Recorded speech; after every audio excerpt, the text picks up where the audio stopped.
Hello everyone, मैं as sir फिर से एक बार आपका अपना यूट्यूब चैनल अबूबकर आलम में स्वागत करता हूं। आज हम लोग 10th क्लास के मैथमेटिक्स प्रश्न वाले 2.2 के प्रश्न नंबर 1 के 3 प्रश्न को सॉल्व करेंगे। तो चलिए बिना किसी टाइम वेस्ट किए सबसे पहले क्वेश्चन को पढ़ते हैं और उसके मुताबिक क्वेश्चन को सॉल्व करते हैं। तो देखिए क्वेश्चन कह रहा है, पहला क्वेश्चन जब आप देखेंगे तो आपका एनसीईआरटी बुक खोलेंगे तो द्विघात बहुपद के शून्य ज्ञात कीजिए। क्या कह रहा है? निम्न द्विघात बहुपद के शून्य ज्ञात कीजिए और शून्यकों तथा गुणांकों के बीच के संबंध की सत्यता की जांच कीजिए। कहने का मतलब ये है कि नीचे दिया हुआ प्रश्न का द्विघात बहुपद का शून्य ज्ञात करना है और शून्यक तथा गुणांकों के बीच के संबंध को यानी सत्यता की जांच करना है। हम लोग क्वेश्चन को सॉल्व करते हैं। तो क्वेश्चन को सॉल्व करने से पहले आपसे मेरी छोटी सी रिक्वेस्ट है कि अगर आप हमारे इस चैनल पे नए हैं तो चैनल को सब्सक्राइब करके बेल आइकन को ऑल कर ले, ताकि इस तरह का जो भी मैथमेटिक्स का वीडियो लेकर आए उसका नोटिफिकेशन सबसे पहले आप तक पहुंचे। और साथ ही साथ वीडियो को लाइक करें, कॉमेंट बॉक्स में अपना कॉमेंट दें कि आपको वीडियो कैसा लग रहा है। तो चलिए बिना किसी देर करते हुए हम लोग क्वेश्चन को सॉल्व करते हैं।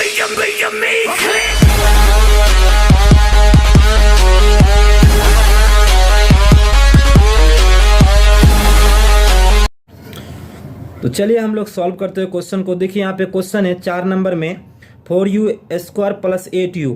इसका पहला नंबर और दूसरा नंबर तीसरा नंबर का वीडियो ऑलरेडी बना हुआ, जो कि हम डिस्क्रिप्शन बॉक्स में उसका लिंक प्रोवाइड कर दूंगा। आप वहां से वीडियो देखकर उसको पहले समझ लेंगे तो ये जो 4 नंबर का क्वेश्चन है इसको ज़्यादा समझ में आएगा। तो चलिए सबसे पहले इसको हल करते हैं। तो हल करने के लिए हम लोग यहाँ पे हल लिखेंगे। हल लिखने के बाद क्या करेंगे कि 4u, इस दोनों में से हम देखेंगे कि कॉमन क्या है। तो इस दोनों में से कॉमन देखते हैं तो हमें यहाँ पे हमको कॉमन मिल रहा है 4u, क्योंकि यहाँ पे 8u है तो 4u कॉमन लेंगे तो यहाँ पे 4u बचेगा। तो अगर यहाँ पे हम 4u कॉमन ले लेते हैं तो 4u कॉमन ले तो यहाँ पे कितना बचा है? u बचा है कि नहीं? 4u ले लिए यानी यहाँ पे 2u है तो ये u ले चुके हैं कॉमन, तो यहाँ पे u बचा है।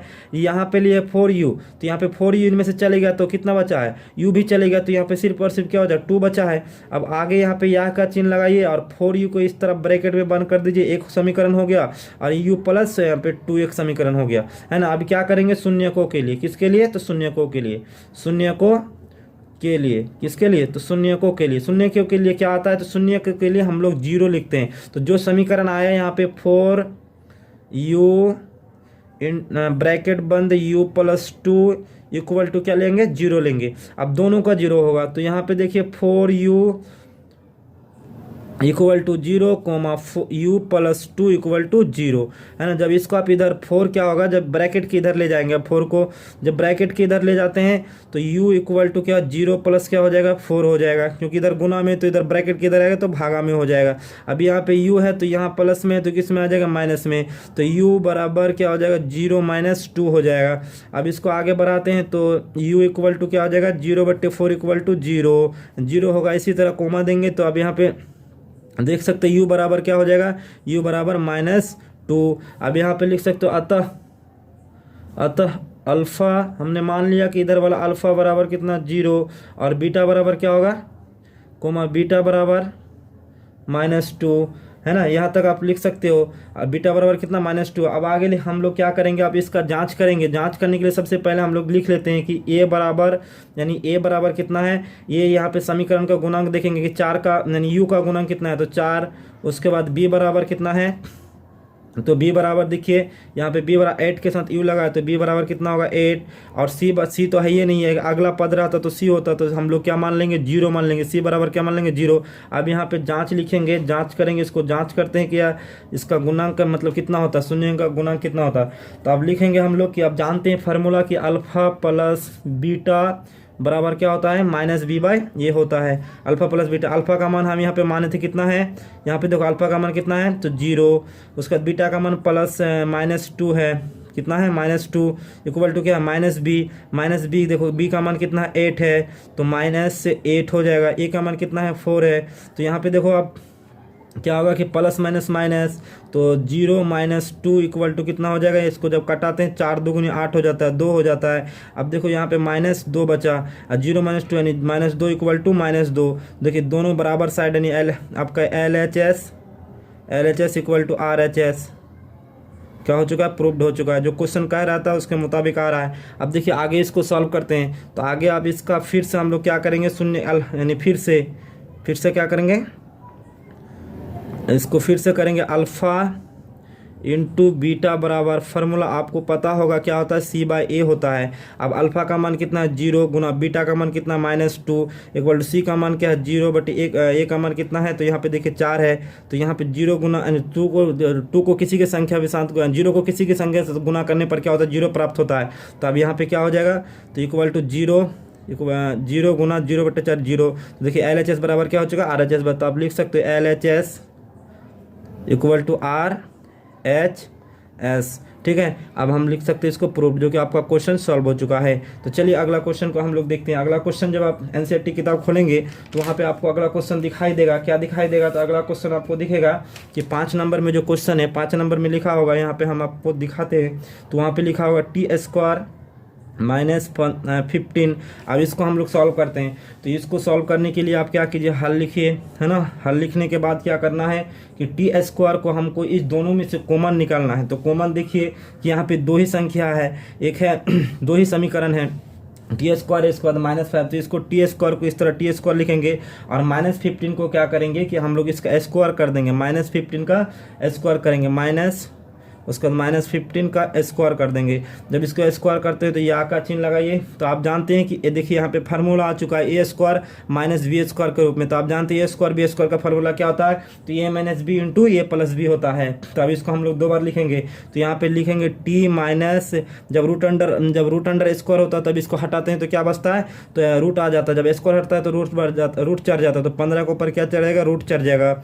उसके बाद फिर इसको जब आगे करेंगे तो फिर t माइनस तो यहाँ पे t प्लस, यहाँ पे रूट अंडर कितना हो जाएगा 15 हो जाएगा। देखिए a+b यानी a² -b² इक्वल टू क्या हुआ, a - b इंटू a+b, है ना, जो कि फार्मूला पे हमने बैठा दिया। आप क्या करेंगे, शून्यकों के लिए, किसके लिए, तो शून्यकों के लिए, किसके लिए, तो शून्यकों के लिए। तो शून्यकों के लिए हम लोग लिखते हैं कि क्या लिखते हैं, तो t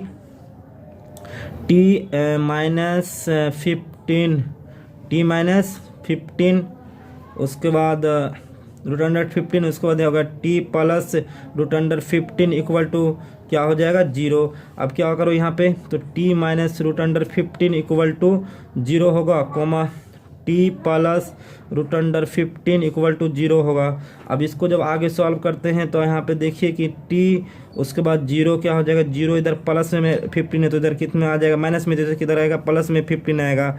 उसके बाद इसको जब कोमा कर ब्रैकेट दे तो t इक्वल टू क्या हो जाएगा, यहाँ पे 0 माइनस में रूट अंडर 15 आएगा, है ना। अब इसको जब आगे सॉल्व करते हैं तो t बराबर कितना बचता है, तो रूट अंडर 15, ठीक। उसके बाद यहाँ पे कोमा t बराबर माइनस रूट अंडर 15, है ना। यहाँ पे 2 संख्या था। अब यहाँ पे लिख सकते हो अल्फ़ा, अतः अल्फ़ा इक्वल टू कितना हो जाएगा, root under 15 comma beta equal to minus root under 15। Alpha और बीटा का मान निकल चुका। अब हम लोग इसका क्या करेंगे, तो माइनस यानी इसका शून्य का जांच करना है। तो शून्य का जांच करने के लिए क्या करते हैं हम लोग कि पहले a b c का मान लिखते हैं। तो ये का मान देखिए समीकरण में कितना था, तो ये का मान देखिए समीकरण में t था, तो t के जगह पे हम लोग 1 मान लेंगे, है ना। t² था तो t के जगह पे कितना मानेंगे 1, और b के जगह पे कुछ नहीं है क्योंकि b देखिए b दिया ही नहीं है इस समीकरण में, तो b के जगह पे कुछ नहीं है, तो b के जगह पे क्या लिखेंगे 0, और c के जगह पे कितना है, तो -15 है, c के जगह पे -15 है। अब आगे हम लोग इसको जांच करते हैं। तो यहाँ पे क्या लिखेंगे, जांच लिखते हैं। जांच लिखने के बाद आपको पता है कि alpha plus beta equal to क्या होता है, alpha plus beta equal to -b/a formula होता है, जो कि आप भी जानते हैं। तो अल्फ़ा का मान कितना आया था, तो रूट अंडर 15, है ना, और बीटा का मान कितना आया था, प्लस रूट अंडर 15 ना माइनस रूट अंडर 15 आया था, है ना, माइनस रूट अंडर 15। अब इसको क्या करेंगे, माइनस बी का मान कितना है, तो 0 है, -0। उसके बाद a का मान कितना है 1, है ना, 1 है। अब इसको आगे बढ़ाओ, आगे लिखते हैं। तो यहाँ पे रूट अंडर 15 और यहाँ पे प्लस और माइनस रूट अंडर 15, है ना। इधर 0, इधर कितना है, तो 0 है ना, यानी 0 -0/1। अब यहाँ पे प्लस कितना 15 रूट अंडर 15 माइनस होगा तो कितना बचेगा, तो 0 बचेगा। यहाँ पे -0 0 ही 0 इक्वल टू 0। देखिए आपका फिर देखिए LHS equal to RHS, RHS proved हो चुका है। क्या हो चुका है? प्रूव्ड हो चुका है, यानी गुणांक लगा। अब इसका फिर से हम लोग क्या निकाल लो, तो फिर से इसका अल्फा इंटू बीटा निकाल लो। फिर से alpha into beta equal to क्या होता है, तो C/A फार्मूला होता है। तो अल्फा का मान कितना था, तो √15 और बीटा का मान कितना, तो -√15 और C का मान कितना है, तो -15। देखो है कि नहीं, यहाँ पे -15 है। ये का मान कितना है, तो 1। अब इसको गुना करो, जब इसको गुना करते हैं तो आप जानते हैं कि जब रूट से गुना करते तो रूट हट जाता है, तो यहाँ पे क्या बचेगा, तो रूट हट जाएगा, तो -15 बचेगा। इधर -15 यानी -15, इधर भी 15 आ गया है ना। अब देखिए कि 15 इक्वल टू -15 इक्वल टू -15 यानी LHS इक्वल टू RHS। बहुत ही आसान ट्रिक के साथ मैं इस मैथ को सॉल्व कर रहा हूँ। जो कि आपको अच्छा लगे तो वीडियो को लाइक कीजिए, शेयर कीजिए और कमेंट कीजिए, है ना। चलिए आगे आप इसको फिर आगे का क्वेश्चन को सॉल्व करते हैं। तो आगे देखिए यहाँ पे क्वेश्चन सॉल्व हो चुका है 5 नंबर का। अब हम लोग करेंगे 6 नंबर का क्वेश्चन को सॉल्व करेंगे। तो 6 नंबर का क्वेश्चन आप जब NCERT बुक खोलेंगे तो वहाँ पे दिखाई देगा आपको कि 6 नंबर का क्वेश्चन लिखा होगा 3x² -x -4, इस तरह का क्वेश्चन दिखेगा, है ना। अब इसको हल करते हैं। तो देखिए बहुत ही आसान तरीके से मैं हल करके आपको दिखाता हूँ। तो इस क्वेश्चन में सबसे पहले इसको हम लोग कॉमन लेने के लिए क्या करते हैं कि इसको मतलब x बीच वाला को क्या करते हैं, बढ़ाते हैं और इसको 2 अंक में तोड़ते हैं। आप जोड़ घटा करने के बाद उतना ही पूरे। जैसे बीच में क्या है -x है, तो इसको जोड़ घटा करके फिर हम लोग -x ही पुराएंगे। जैसे आप लिख सकते हो कि 3x² और -4x और +3x। देखो 4x में 3x घटाएंगे तो फिर -x आएगा और यहाँ पे 4 लिख दिए। क्या लिख दिए? 4 लिख दिए। अब इन दोनों में से देखेंगे कि इन दोनों में से हमको क्या कॉमन मिल रहा है 3x² -4x में। तो देखिए 3x² और -4x में हमको सिर्फ और सिर्फ क्या कॉमन मिल रहा है, तो यहाँ पे देखिए कि हमको x इसमें भी है, x इसमें भी, x कॉमन मिल रहा है। तो हम x कॉमन ले लेंगे। तो x कॉमन ले, यहाँ पे 3x² था तो x कॉमन ले, तो कितना बचा है, तो 3x बचा है, क्योंकि x कॉमन लीजिए। यहाँ पे हमने x ले लिया, यहाँ पे कितना है, 4 है। अब देखिए कि इन दोनों में कॉमन देखिए, तो इन दोनों में 3x है तो इनमें से 4 है, तो कुछ नहीं मिल रहा, तो यहाँ पे कम से एक हमको मिल रहा है। तो अब देखिए 3x -4। अब देखिए दोनों बीच वाला सेम होना चाहिए। देखिए दोनों बीच में सेम है। देखिए 3x -4, यहाँ पे 3x -4। जब दोनों सेम है तो आंख बंद करके आप क्या कर दिए, एक को लिख दीजिए। सबसे पहले आंख बंद करके लिख दिए 3x -4। अब क्या बचा है, तो x +1 बचा है, तो इसको भी x +1 इस तरह उतार दीजिए, है ना। कोई दिक्कत आपको उतारने में। अब यहाँ पे आगे लिखिए शून्यकों के लिए शून्यकों के लिए हम लोग क्या करते हैं, तो शून्य के बात आता है तो हम लोग 0 लेते हैं। अब यहाँ पे क्या करेंगे, 0। तो 0 किसके लिए, तो जो समीकरण 3x -4 इंटू क्या है x +1 इक्वल टू क्या हो जाएगा, 0 हो जाएगा। अब इसको क्या करेंगे कि 3x -4 इक्वल टू 0, दोनों के लिए 0 कोमा दे सकते हो यहाँ पे। x +1 इक्वल टू क्या हो जाएगा, 0। जब इसको आगे सॉल्व करोगे तो आपको पता चलेगा कि 3x जब इधर है 0 है तो प्लस में 4 है, इधर माइनस में 4 है, तो इधर किस में आ जाएगा, प्लस में। अब यहाँ पे इसको x सॉल्व करो तो x इधर प्लस में यानी 0 और इधर प्लस में 1 है, तो इसमें किधर आ जाएगा, ब्रैकेट किधर, माइनस में आ जाएगा। अब इसको सॉल्व करो तो x इक्वल टू कितना बचेगा, 4। 3x इक्वल टू इधर क्या होगा, x इक्वल टू -1। जब इसको आगे सॉल्व करेंगे तो x इक्वल टू क्या हो जाएगा, यहाँ पे 4 है, इधर गुना में, तो इसमें क्या किसमें लग जाएगा, भागा में, तो 4 क्या हो जाएगा, 3। इसी तरह x इक्वल टू क्या हो जाएगा, -1। चलो इसको आगे सॉल्व करते हैं। जब आगे सॉल्व करेगा तो आप यहाँ पे लिख सकते हो कि अतः अल्फा बराबर 4/3 और बीटा बराबर कितना आया है, तो बीटा बराबर -1, जो कि बहुत ही आसान तरीके से मैं आपको सॉल्व करके दिखा रहा हूँ। अगर आप इसको इस तरह से अगर मैट्रिक एग्जाम में बना के आएंगे तो मुझे उम्मीद है कि मैट्रिक जो एग्जामिनर कॉपी चेक करता है वो आपको 100 में 100 नंबर देंगे, सेम टू सेम इसी तरह से बना के आएंगे। तो चलिए आगे लिखते हैं। अब क्या करेंगे, हम लोग जांच करेंगे कि ये सही है शून्य को, और इसका सत्यता की जांच करना है। तो सत्यता की जांच करने के लिए हम लोग सबसे पहले समीकरण को लिख लेते हैं, ए और बी और सी का मान। तो ए का मान देखिए समीकरण में कितना है, तो ये ए का मान है, बी का मान है, सी का मान है। तो यहाँ पे देखो ए का मान कितना है, तो एक्स का गुणक जितना है वही ए का मान है। तो एक्स का गुणक कितना है, 3। तो ए का मान कितना हो गया, 3। और बी का मान कितना है, तो एक्स का गुणक कितना है, कुछ नहीं है, तो कौन है, तो 1 है। तो ये किसके आगे -1 होगा, क्योंकि इसके आगे क्या चीज़ का चिन्ह है, तो माइनस का चिन्ह है, तो -1 होगा, है ना। उसी तरह बी का मान ये भी सी का मान देखो, तो सी का मान क्या है, तो -4 है। इतना आप लिख सकते हो अपने मन से। अब हम लोग क्या करेंगे, जांच।